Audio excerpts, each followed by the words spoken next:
As soon as I sit down to film, the gardeners have arrived.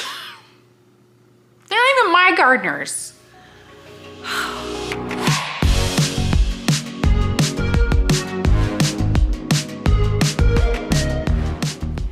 Hello everyone and welcome back to my channel. My name is April and today we're going over all the books that I read in April. I feel like I had a slow month, but actually I was pretty on par. I read 13 books, so that's not bad for me. I'm definitely more of a slower reader, so it is what it is.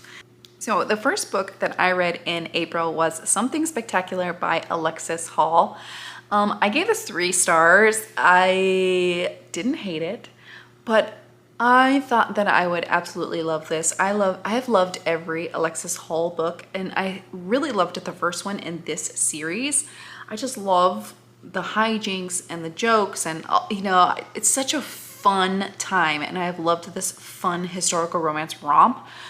However, I think my main gripe with this one is that I didn't really feel the connection between Peggy and Orfeo. If you don't know, this is a historical rom-com and it follows 2 gender fluid leads. And Peggy is, you met her in the first one, and then also Orfeo is an Italian opera singer. There was a lot of things that I did like. Again, the banter in this is top notch. Like you have constant banter, especially between people from the last book and then also from this book. It's so many wonderful conversations between all of the characters. However, I did feel like that's all the plot was a bunch of conversations. The plot didn't really move in a lot of spaces. It kind of went to like a prison, and then there was obviously stuff at the opera house, but that's it. Like, I don't know. I needed a little bit more from it.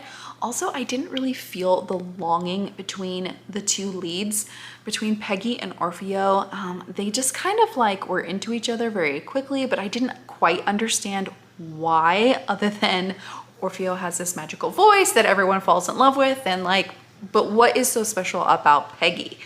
Also, Orfeo comes off incredibly vain and very much like I am the best in the world, and that was such a huge turnoff for me. It is brought up in the end, but I much prefer the first one to this one. However, this was still a really good book, and if you like Alexis Hall's writing, you should still like this one. Just for you know, my purposes, I need a little bit more hijinks and a little bit more like things going on other than just people having conversations with each other. The next one I read was 6 Scorched Roses by Carissa Broadbent. Now this one I did give 5 stars to. It's a novella and it is part of her Crowns of Nyaxia world.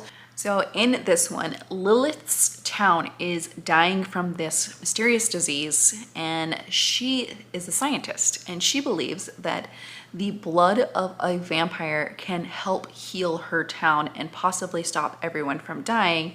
So she goes to the town vampire. Vampires don't usually like live in the human world, so she goes to his like big gothic castle and makes a bargain with him that she'd give him these 6 special roses in order for a vial of his blood each month. He's very intrigued by it.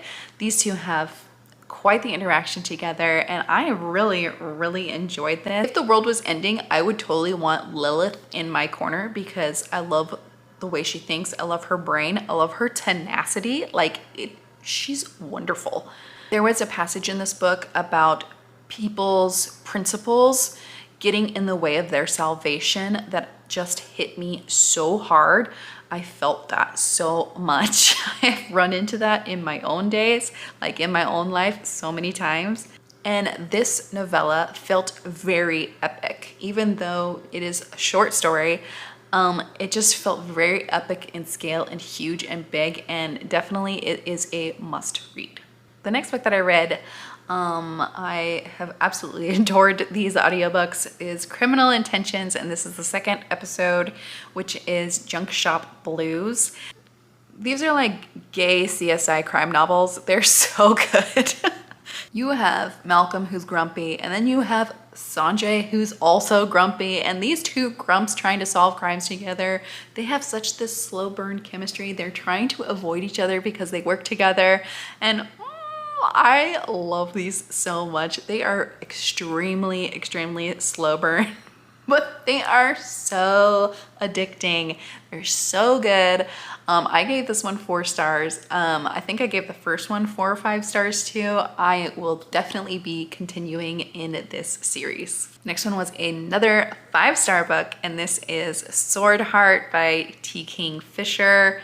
So you have Halle, who recently inherited her great uncle's estate. However, her relatives are kind of keeping her locked away in the house, and they're gonna force her to marry one of her cousins, and he's gross. So she actually goes up to the room and sees her great uncle's sword on the wall and just decides, I'm not gonna marry that dude. I'd rather just unalive myself.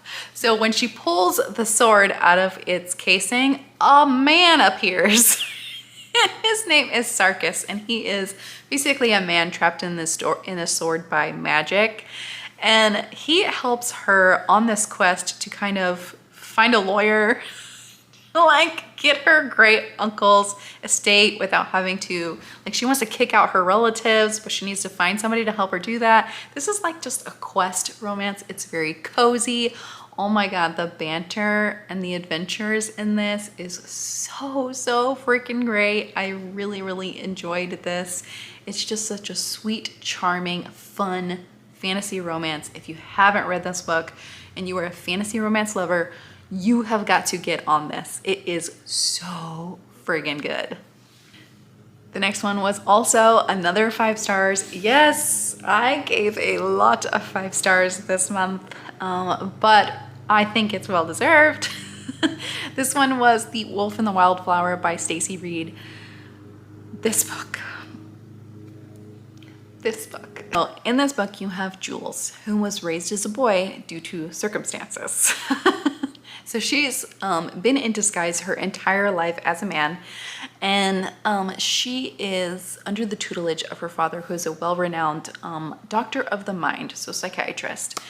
And her father is offered to work with basically a long-lost duke who was lost in the wilderness for over 10 years. He is recently found and came back to society, and his family is trying to accompany him with society and also trying to get him a wife, because they're afraid that they're going to lose everything if the duke doesn't, be all dukely and stuff. So right away, the first meeting, the duke sniffs her out, literally. He's got a very heightened sense of smell, so he knows that he is she, but he's not going to reveal that secret. He decides that he's only going to want to talk to Jules, and he is just obsessed with her immediately. He's obsessed with figuring out why she's in disguise, and she's obsessed with him figuring out what he went through. They slowly unravel their secrets to each other, and through doing so, oh my God, this book, I had to stop after every chapter and just I was so reeled by every single chapter. These two have such amazing chemistry together. The hero is gruff and stoic. She is compassionate and capable, and she asks lots of questions of him. Whether he wants to answer them or not is up to him. He is a burn the world down for her type of man, and this was honestly a masterpiece. It is a masterpiece. If you have never read historical romance, I think this is a really good one to start with also. It's just so good and will grip you, and you can feel the romance, you can feel the longing between these two, and it is just so good, so good. So the next two I read in a reading vlog, and I read Flawless and Heartless by Elsie Silver. Flawless I gave 3 stars to, and Heartless 5 stars. I mean, Cade Eaton. Oh my goodness. Cade Eaton is a caretaker, and need I say more, that just made me blush and gush all over. I love a caretaking man. Flawless I didn't love so much. It just didn't connect with the characters as much. It was okay though. I think it was still a really great cowboy romance to get into. If you want to start the series, I definitely would read it because this like country vibe, just the scenery and the setting is really great and really makes you love like all the brothers in the family and everything like that. I cannot wait for the next book because I'm really looking forward to seeing what the next man in this series, I don't know if it's a brother, I don't think it's a brother, gets into. And that book's already out, so I just need to get to it. But yeah, Heartless, love it, love it. Definitely almost put me in my cowboy phase, but if not, it definitely put me in my Elsie Silver phase. The next book I read was also 5 stars this month. I was just very generous, apparently. No, these all deserve it. This was When the Earl Met His Match by Stacy Reid again. God, Stacy Reid just writes some great books. So in this book, you have the Earl of Winthrop. He places an ad for a wife in a paper, which is weird. And Phoebe answers the ad. She is a lady of the ton. She has no intention of marrying this man until Phoebe is in desperate need of a marriage. So she writes the Earl a letter about this, but he doesn't get it until the day she just randomly shows up on his door. Now, when she arrives there, she realizes that the Earl doesn't speak. He signs. What I loved about this book was actually Phoebe's very quiet strength and determination in getting the Earl to admit that he loves her. He has a lot of baggage, and so he's very resistant, but you know, he slowly comes out of his shell. And what I really loved about this book was the disability rep, but also there's a lot of caretaking in this as well. And I am just a sucker for caretaking. Like, I am a total sucker for it. And it was just so good, and this was absolutely swoony in all the right places, and yeah, I just loved it. The next one I read was A Wilderness Within. This was by Emma Castle. This is a post-apocalyptic type story.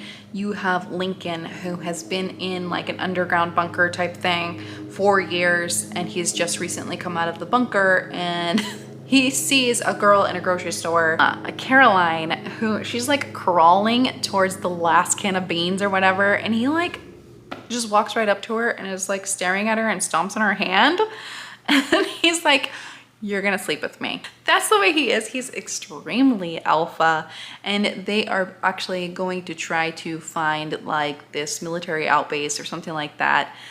This is very extremely fairy tale perfect ending type book. It's not even just an HEA, it is just like everything comes together very perfectly, and it was almost a little too perfect for me. Also, I didn't really love the alpha hero. He was just so cocky. Just didn't enjoy it that much. This book was okay. I still gave it 3 stars, but I need a little bit more angst from it. It just did not have that much angst. Even though I don't love like super angsty books, I need a little bit of it, you know? After that, I read Black Rose from Karina Halle. This is the 2nd book in her Dracula duet. I don't really think I can say much about this book other than I gave it 4 stars. I thought it was a great ending. This is a vampire romance. In the first book, you have an undercover witch trying to kill the vampire that inspired Dracula. And he's a music teacher, so she's a student. She goes undercover as a student. There's a lot of spicy times in a music room with musical instruments, and it's real good. And also the like ending of the first book is this incredible cliffhanger. It's one of the best cliffhangers that I've read in so long, and I love a good cliffhanger. This book starts off, well, I'm not even gonna say where it starts off, but anyways, I really enjoyed it. It just was almost exactly the same as the first one, but good. So 4 stars for that one. I really enjoyed it. The next book that I read is 6 Clues Your Nemesis Loves You from Kelly Siskind. I believe by the time this video goes up, this book will already be out, but I did read this as an ARC. I absolutely love this series. It is a small town romance series following brothers that were taken away in the middle of the night because they had to go into witness protection because their dad's an idiot and laundered money for a drug cartel. And now the drug cartel wants to murder all of them. So they're in hiding for 11 years until all the drama with the drug cartel is basically fizzles out. And now they're trying to pick up their lives again. And in this book, you follow Lennon, who is the third brother. And Lennon he's kind of the prankster, jokester brother of all. Like, he loves to play jokes on all of his brothers and he's always getting in trouble for it. He had a thing with Maggie way back in the day, but she just totally ignored him all day long because almost like he was an outcast. He didn't graduate high school, so he's redoing his senior year, and she is like valedictorian type, you know, stuff like that. So she just totally ignored him during the day, but they had these secret trysts in a pond at night. So now that he's back in this small town and they are completely unavoidable from each other, they've got to kind of work through that. And I thought this one was really good. I think the last one, book 2, was still my favorite, but I love Lennon. He's so cute. I think what made this a 4-star and not a 5-star was that the plot was really lacking in the beginning of this book. And Maggie can be a very frustrating character because she is so resistant the entire time. And I think that's also what makes her very real. She has some baggage, of course, that makes her resistant and some hangups. Also, what I would have liked in this book was a little bit of therapy rep, because I do think both of these characters need therapy. But that's not always the reality of what people do. I mean, we don't always have that option. So while the ending of this is nice that both are willing to come together and help each other, I just kind of was missing those very few things from it. That's it. But I still really highly enjoy the series and I cannot wait to continue with it because I'm so excited. This is like the one small town romance that I really love. I'm getting hot in here. It's a lot of talking for a 90-degree day. The next book I read was The Coven by Harper L. Woods. This is a gothic witch revenge romance. It felt, if you like the show The Chilling Adventures of Sabrina, you might really like this. Like, it has all of those vibes in it. You have the witchy academic setting and this school for witches. So I don't remember the heroine's name already. I've already forgotten it. Doesn't matter. You have the heroine who is out for revenge, trying to get some answers for her father, and then she has to kind of get together with the headmaster in order to figure out some of those answers. And the headmaster is just like, oh boy. A, he's very sexy. Okay. B, very steamy. Very steamy in this book. A lot of good times. A lot of times that are almost dubious consent like, but she is very consenting in this. Okay, I will say it just kind of has that feel to it for me. But it was yeah, really interesting, really good. I definitely will be continuing on in this series. Just, you have, like, if you love that gothic witchy vibes that also has these warring witches and demons and Hecate and all those kind of things, you will like this.